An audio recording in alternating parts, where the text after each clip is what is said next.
Hi and welcome to today's episode, which is all about finding out if it's possible to make a Christmas cake for people who hate Christmas cake. Christmas is on the horizon, and for the last couple of years I've had an idea in my head that I've never quite got around to making in time to publish for Christmas. So this year rolled around and thought, right, we're going to do it this year. No matter how many times I tried it, I cannot cope with Christmas pudding or Christmas cake. I enjoy the flavours of it. It's the textures, I think. It kind of makes me shudder when I bite into the dried fruit. It's a thing I've got. But I do really enjoy the smell and the taste of it. It's just that texture thing. So I thought, I wonder if I can break that down somehow that's going to make it more edible and less sugary. What I'm going to attempt to do is to make a kind of winter spiced sponge cake, slice that in the middle, and then I'll take the dried fruits and make a fruit butter. So it's kind of one nice smooth consistency. Use that in the middle. I'll make up some vegan brandy butter and then make a buttercream with that and then put some inside and on the top. So it hopefully should be delicious and taste fairly Christmas cake-like. So we'll get the fruit butter on first because that's going to take the longest. I'll also put the link to a Fruit Butters playlist down in the description for you. I've made, I think, 4, maybe 5 even. So there's a few different ideas if you don't fancy doing this one. So I've got one Braeburn apple and then I've got a pear, and I'm putting these in for partly for body, also to make it a bit easier to blend. As ever with the fruit butter, I put the entire thing in. So I'm just going to split this down, skin, pip, stem, everything. And then split that down into smaller chunks. The pips have got a lot of pectin in, which is the natural setting agent, so definitely keep those in. And then same thing for the pear. So there's all my cut fruit in the bowl. I'm going to cook my fruit in the microwave, partly for speed. And then the dried fruit that I'm going to use, traditionally Christmas cake's got things like raisins, currants and sultanas in it. I'm going to use dried mulberries in mine. They taste very similar to raisins, and I've got this massive bag that I keep forgetting I've got, so I just want to use them up. These are, I think, white mulberries. Yeah. But, you know, feel free to use raisins because that'll be much cheaper. 115 grams of mulberries, a cup. I'm adding just over 40 grams of cranberries. That's about a quarter of a cup. I'm just doing that amount because that's what I've got left. Got a small handful of dried cherries. 10 grams, but feel free to put anything you like in there. So there's all the fruit in the bowl. So just kind of nestle the cut fruit in with the dried fruit. I'm going to pour over some apple juice just to help it soften.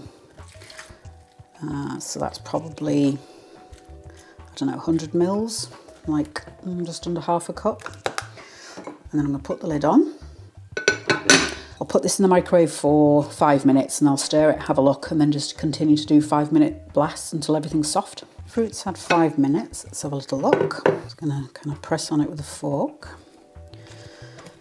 Mix things around. It's softer than I thought it would be.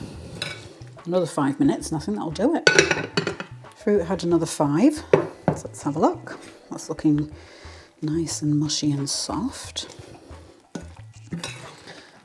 Perfect. I'm just going to leave that covered in the microwave for a few minutes. I've just realised that I need to sieve the pureed fruit and I also need to sieve the flour for the cake. So I'm just going to do the dry ingredients for the cake quickly, and then I can push that to the side, sort the fruit out, and then go back to the cake. If the sieve is even slightly damp, the flour will cling to it and then it just becomes really claggy and it's hard to sieve things properly. I'm adapting a vegan sponge cake recipe that I found on domesticgothess.com. I'll link to it in the description for you. And then I'm going to add some other bits and pieces. I'm doing 350 grams of self-raising flour. That's 2 cups minus 2 tablespoons. I'll just push that through and then I can put more in. I'm going to do a teaspoon of baking powder. 3/4 of a teaspoon of baking soda. So then we need a lot of lift because this is a sponge cake. This isn't in the original, but I'm going to pop in a 1/4 teaspoon of salt as well, just to boost up the flavour a little bit. And tuck that at the side. I think salt can inhibit the rising agents, so maybe that's why it's not in the original. We'll find out. So now I'm going to blend up the fruit. I'm having to ration my energy, so I'm not going to move the blender around or anything. So you're just going to have to trust me when I say I'm going to blend the fruit down and not do you a shot of it. I might need to add more liquid into this, but we'll see how we get on. Give this a blitz. I ran the blender for about 1.5 minutes, I think it was. This is a high-speed blender. I think that should be okay without adding any extra liquid. Let's pour that into the sieve. Do feel free to add spices into the fruit butter if you want, but because I'm going to be putting quite a lot of spices in the cake itself, I thought I'll keep the fruit butter just fruit on its own. I'm going to add a little bit of orange zest at the end. So now I just need to run the puree through the sieve. That will take out any little bits of pip, stem and skin, that kind of thing that the blender didn't quite manage to pulverise. This is already looking quite thick and sticky, so hopefully it's not going to need a ton of reducing. The amount of added liquid that you use is also going to depend on the type of apples and pears that you use. If they're very juicy, you won't need to add as much extra liquid. But yeah, that's left us with very little to no bits. Flavour, this is stunning. Even though it's just fruit, it tastes really rich. I'm just going to put a tea towel on the counter. I'm going to give this a slam just to flatten it. I think I might try reducing the fruit in the microwave. You might be thinking, why don't you just do it in the oven? But the problem is when you're baking, especially cakes and especially sponge cakes, the heat in the oven needs to be constant and like consistent. So if I'm having to open the door every 15-20 minutes to stir the butter, all the heat's going to escape. So I think, just to be on the safe side, I'll try it in the microwave, see how it works, and if it doesn't work, I'll have to wait till the cake's out and then do it. But I need to preheat the oven, so I'll put the butter in the oven just to at least start it a little bit. So I've got that preheating at 180°C, which is 350 Fahrenheit. I'm just setting my timer for 15 minutes so I don't forget, because that does need to be stirred, otherwise the top can burn. So let's make up the spice blend for the cake. This is totally optional, but I'm going to do a small piece of licorice root. It's got a kind of, well, licorice flavour, but without the treacle molasses kind of flavour on top. So I'm going to blitz that down. You can grate it as well. I'm just doing this for speed. You may find you need to pulse it like this because otherwise it can't get into the blades. Licorice root's also got a lot of sweetness to it. Even just the dust flying up there, I can taste it really powerfully, like this, the sweetness of it. Really, really nice. I'll give that a sieve, see how it's looking. Okay. Yeah, so it's about a 1/4 teaspoon. I'm going to do a very, very small piece of star anise. That's maybe 1/4. 4 whole cloves. That's the one problem with coffee grinders, you need to have a fair amount in there so that the weight of the things that are in there weighs everything down enough so it hits the blades. So I'm just going to pivot, do it in the pestle and mortar. At least it's done most of the work for me. While I've got it there, I'm just going to add the nutmeg in as well because that's going to end up a little bit big. That's a whole nutmeg. It's got these really cool little textures in there. So I'm going to do that on the microplane.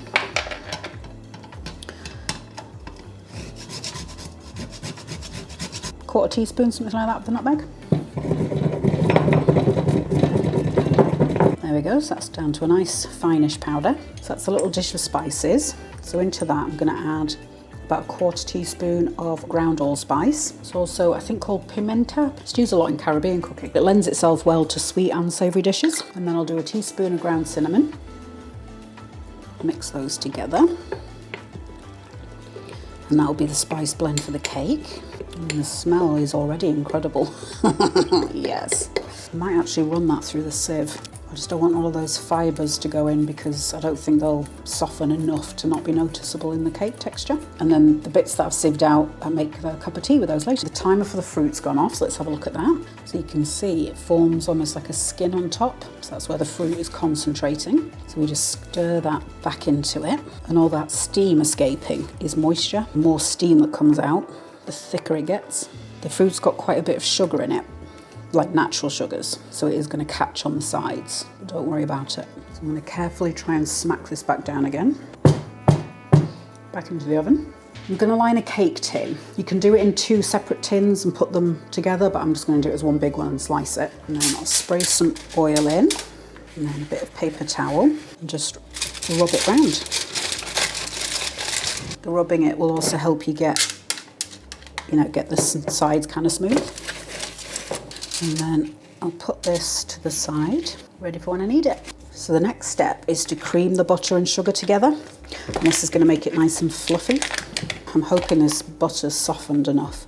I had to put it on the radiator. So 175 grams, 2/3 of a cup plus 1 tablespoon. And you want a block of vegan butter, not the spreadable stuff. 250 grams of golden castor sugar.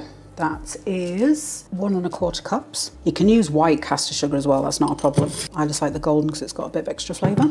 I should have sieved the sugar, but didn't. Before I start this, I'm going to give the fruit a stir. Yeah, that temperature might be a little bit high. So I think I'll put it in for 10 minutes. Set my timer at 10. I mean, it's fine, as long as it doesn't burn. Back to the butter and sugar. I'm using an electric hand beater, mixer, whatever you want to call it. If you've got one of the big KitchenAids, you're lucky. I want this to become really fluffy and light. So I'll start on a lower speed and then start building up. I'm just trying to clear off a little bit of space in the bowl so I can see the scale through it. The timer on the fruit's got like 1.5 minutes left, so I'm just going to do that now. Yeah, so I think this will put us in a really good position. Just that kind of 40 minutes, so just under 40 minutes. So I think that's going to take us to a great place to then start reducing it a bit more in the microwave. Put that back in for another few minutes, just while I do the cake. I need 175 grams of vegan yogurt. I'm using vanilla. It's a soy yogurt, this one. So that's 2/3 cup plus 1 tablespoon. Then I'm going to do the same amount of non-dairy milk, so 175 mils. I'm going to do a teaspoon of vanilla extract. We'll add the spice mixture in, so it's about 2 teaspoons or so. Yeah, it says gently mix everything together. So I think I might do it by hand rather than using the mixer. So really you just want to combine everything because we want to leave as much air in as we can. I don't know if I'm going to get it consistent enough by hand. No, I'm going to do it with the mixer, just on the lowest setting.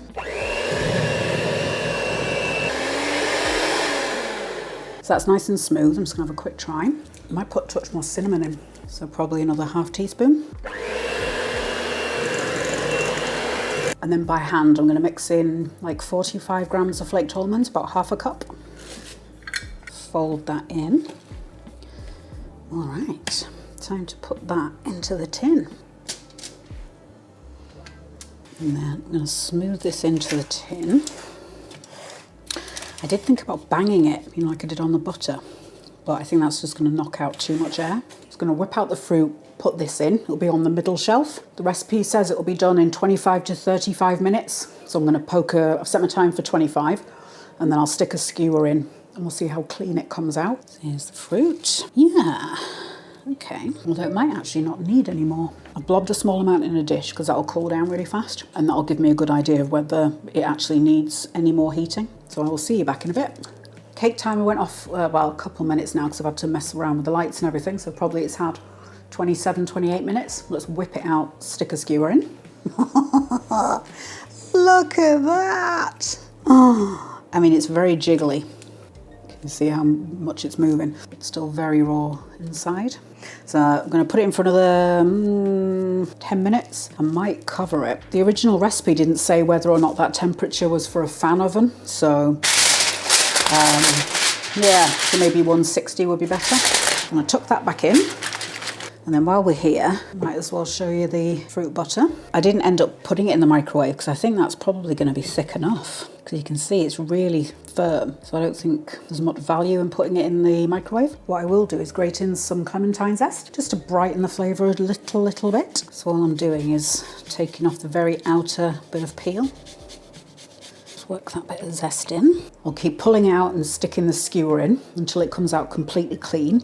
Then I'll put it on a little rack, leave it for about 10-15 minutes, then take it out of the cake tin and leave it on the rack to cool completely. I'm still undecided if I'm going to finish it off tonight. It's like 5:45. I've got to leave it for at least an hour to cool down. There's probably another hour or so realistically of work, which including the filming and stuff. I don't know if I'm going to manage it all because I can feel the fatigue creeping up already and it's making me go a bit dizzy. I'd like to do it tonight because then I can have a slice while I'm watching Strictly Come Dancing. But yeah, I don't know. I'll have something to eat and then make a decision. But either way, see you in a bit. Welcome back to day 2 of the Great Christmas Cake Experiment. It is the following day. Sat down, couldn't stand up again. Let's have a little peek at the cake. There's a rather lovely looking little cake. So I'm going to leave this to the side while I whip up the buttercream. The sponge cake recipe also had a recipe for vegan buttercream, so I'm going to base mine on that and then add the brandy to that instead of the vanilla that they use. I'm going to double the quantity as well. This recipe says to pipe the buttercream in the middle and then dust the top with icing sugar, so I'm going to assume that there's only going to be enough for one, you know, either a middle or a top, and I want to do middle and top. Yeah, so I'm just going to double it, and if I don't use it, I'll just put the rest in the freezer. I need 250 grams of vegan butter, which is about a cup. And again, it needs to be the block style, not the margarine. I think because margarine's got a higher water content and the butter is firmer. So I'm going to go in with the cake mixer again.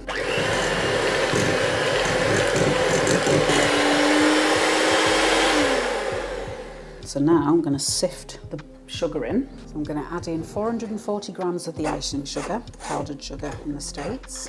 Yeah, so I think I might try and incorporate this a little bit by hand, because if I put a fast moving blade in there, it's just all going to explode. I'm just going to put the bowl on a wet towel. Just want to see if I can stop it skipping around. Yeah, that's a bit better. So that's looking nice and fluffy and light. I'm going to start adding the brandy in now. I'm going to add it slowly. I've got 60 mils measured out. I have no idea how much I'm going to get in here. Brandy butter apparently has a tendency to split if you add it too quickly and if you add too much. But I've got a few suggestions on how to fix that. So I'm just going to drizzle it in really slowly. I'll start it running and then slowly drizzle it in.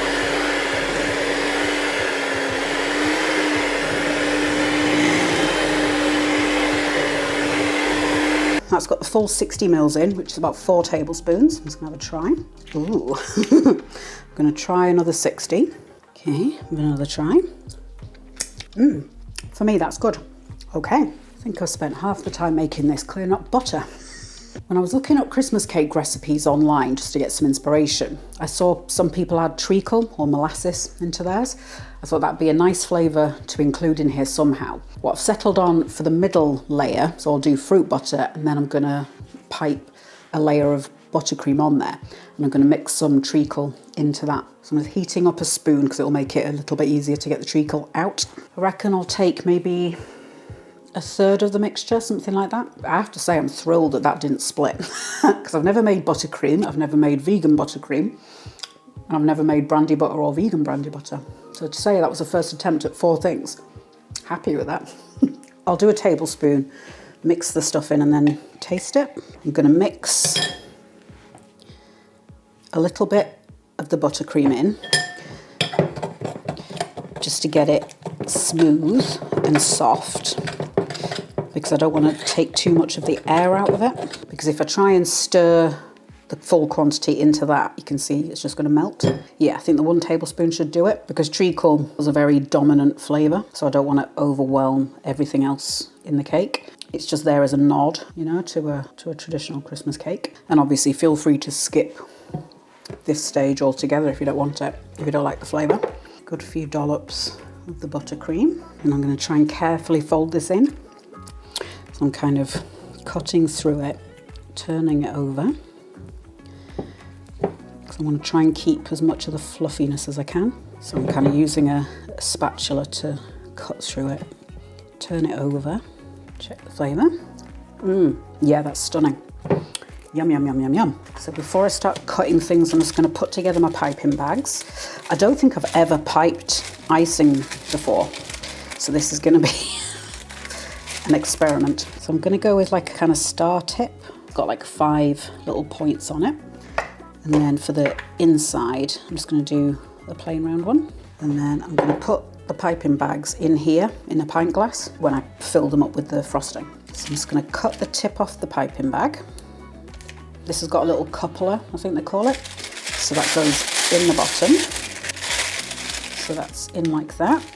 Then you put the little nozzle on, and then you put that bit over the top, and that will secure it onto the bag. Like that. So I'm going to fold the top back.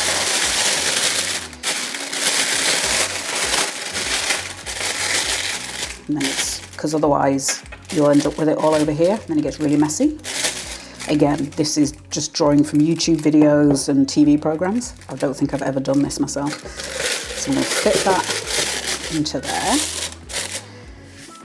And then push that to the side and we'll cut the cake open. Yeah, I'm just thinking it might be better to cut it with a bread knife. And then I've also got another long knife, and then I'm going to put those in like that, and then I'll lift it. Just to make this a little bit more stable and easy to access, putting a wet cloth down, putting the cake tin on that, and then the plate on there just to get some elevation. So I'm going to try and do this just like I did for the chocolate stout cake. I'll link to that. So just go nice and steady. I might have to kind of, just because this knife isn't as long as the cake is, so I might have to do like this kind of thing. So I think that's separated. So now we'll go in with the other knife and lift it like that. So that's fairly flat, that's not bad at all. It's got quite a nice texture there. Oh, I meant to say, I had it in for an additional 15 minutes after I turned the camera off, and then the skewer came out nice and cleanly. I had a quick Google, and the best temperature to do it on is 160 for a cake when you're in doubt. Yeah, so I guess the 180 from the recipe was a non-fan oven. Okay, fruit butter. So this I'm just gonna spread in a layer. Yeah, and that's set really nicely. Let the cat in 1 second. For any shadow fans who wants to say hi. Beacon. He's so beautiful. He's a very big cat. Yeah, beautiful. Right, wash my hands and get back into it. So I'm using a palette knife with a cranked handle. Can you see it's got like an angle there? So then it just doesn't get in the way. So I'm going to spread this on.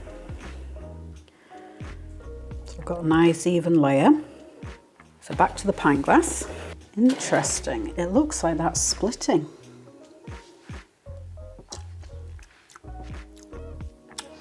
Well, tastes fine. So I'm going to dollop this into the bag, gather it at the top, and then I'm going to squeeze it down. Okay, first attempt at piping.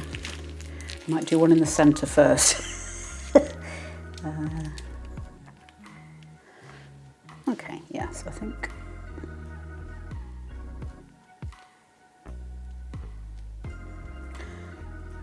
Yeah, it's splitting, isn't it? And the action that I'm using, it's kind of, I guess, like milking. Not that I've ever done that either, but you're kind of using the fingers to squeeze the bag. So now I'm just going to go in a spiral. Less attention because you can't really see. I think I'm going to have literally just enough, which is an epic bit of guesstimating on my behalf. Lift up the top, place it on.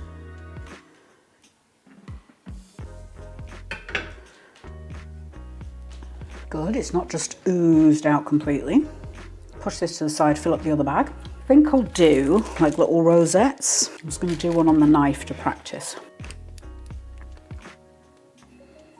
Like that kind of thing, I think.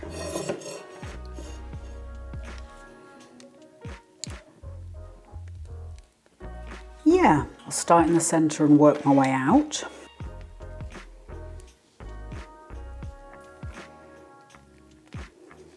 I'm kind of drawing the tip in a bit of a circle. So there's a little cake in all its frosted glory. Very pleased with that as a first attempt.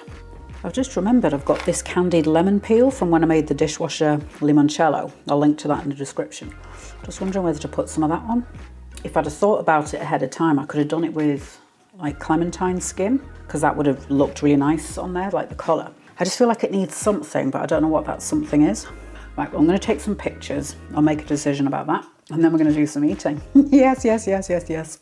So the Christmas cake for people who hate Christmas cake is done and ready to be devoured. I mean that, I'm very proud of it, I have to say. To say that piping, yeah, that's worked really well. I ultimately decided not to bother with anything else on there because I kind of like the minimalist look of it. And it also kind of looks a little bit like snow, but do feel free to decorate it however you want. If you've got some holly, that kind of thing, that'd look quite pretty.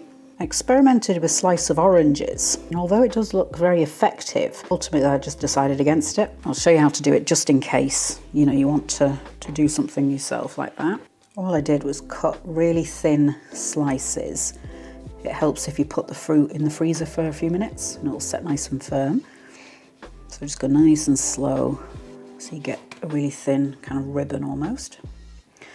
And then if you've got any fat parts, like I do there, I've got a great big bulge, just cut through the middle.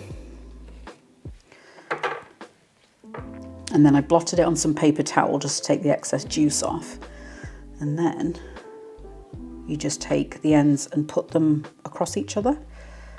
And then that'll sit up like that. And then just arrange a few around that. I reckon it would be quite effective if you put that into a low temperature oven for a few hours, or even a dehydrator, and the pieces will dehydrate into that shape.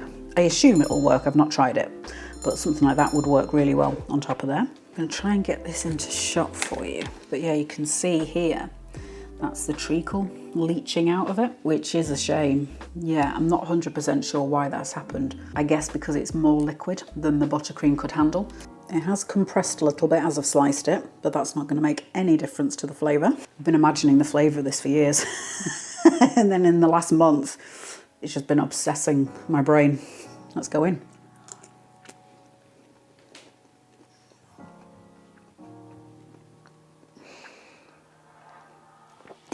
I mean, that's worked even better than I thought it was gonna. It's naughty, very naughty. It's very rich, very fatty, but very luxurious. That thin layer of fruit butter in the middle, because there's no sugar in that apart from the natural sugars in the fruit, it adds a little bit of tartness that sets off the rest of the cake really nicely. Because otherwise it'd just be really sweet. So that adds a tiny bit of tang that's really pleasant. The spices that I put in there, I can just taste them, but it's very subtle. So I'd maybe even be tempted to do a tablespoon in total of the spices. Again, when I'd looked online to find a recipe to kind of base things on, I think it was a Mary Berry recipe, and I only had like 2 teaspoons. It's got like a bit like a speculoos cookie, that kind of level of spice, whereas I wanted a bit stronger than that, but it's still delicious. You could easily switch out the brandy for rum in this. I think that would work really nicely. I just kind of went with brandy butter, partly for the algorithm, because brandy butter is probably going to be searched more than rum butter would be. But yeah, so exactly the same process. Because I don't know why the treacle has caused that buttercream to split, I don't know how to fix it. I'd got out some cornstarch and some xanthan gum too, in case the buttercream split, like the full batch of it split. So you could maybe, once you've mixed it, leave it for a few minutes, and then once it splits, if it splits, either sprinkle in little pinches of xanthan gum or cornstarch at a time and keep whipping it and see if that brings it back together. Or you could try adding more sugar. Although I suspect because it gets so liquid as it was coming out, I've got a feeling more sugar probably isn't going to help, and it's going to get really, really sweet. I'm wishing I'd put a little bit of lemon juice in the brandy butter just to stop it being quite as sugary. It's delicious, don't get me wrong, but I think a little bit of lemon juice would have maybe just lifted it up a tiny bit, more grown up than kids' birthday cake. It's that kind of sweetness. Really tasty because it's got that brandy in the background. If you didn't want to make the brandy butter at all, I'll put a link to the snickerdoodle cookies that I made last year before, I think it was. And it's just sugar and mixed spices. And I reckon that dusted over the top would be really nice, really effective as well. So I'll link to that in the description. That's the amount of buttercream I've got left. It's like 200 grams. You know, maybe reduce the quantity by a quarter. Another way of getting the treacle flavour in there, because I think it belongs in there. You know, it does add something really, really valuable.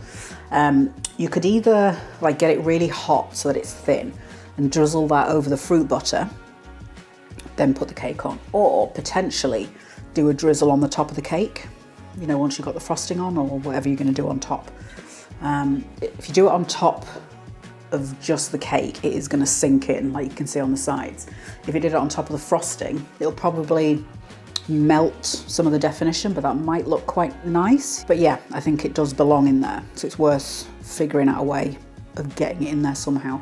You could put it in the main cake mixture as well. Maybe do 2 tablespoons in the main mixture, and then you might just need to tweak the liquid and flour ratios a little bit. I'm not sure, because it's a liquid that's a bit solid, so it's difficult to know which one to increase. You might not need to at all, as long as it's that same texture that I had it. You should be all right. I'll say a big hello and an early happy holidays to my supporters on Patreon. It's lovely having you on board.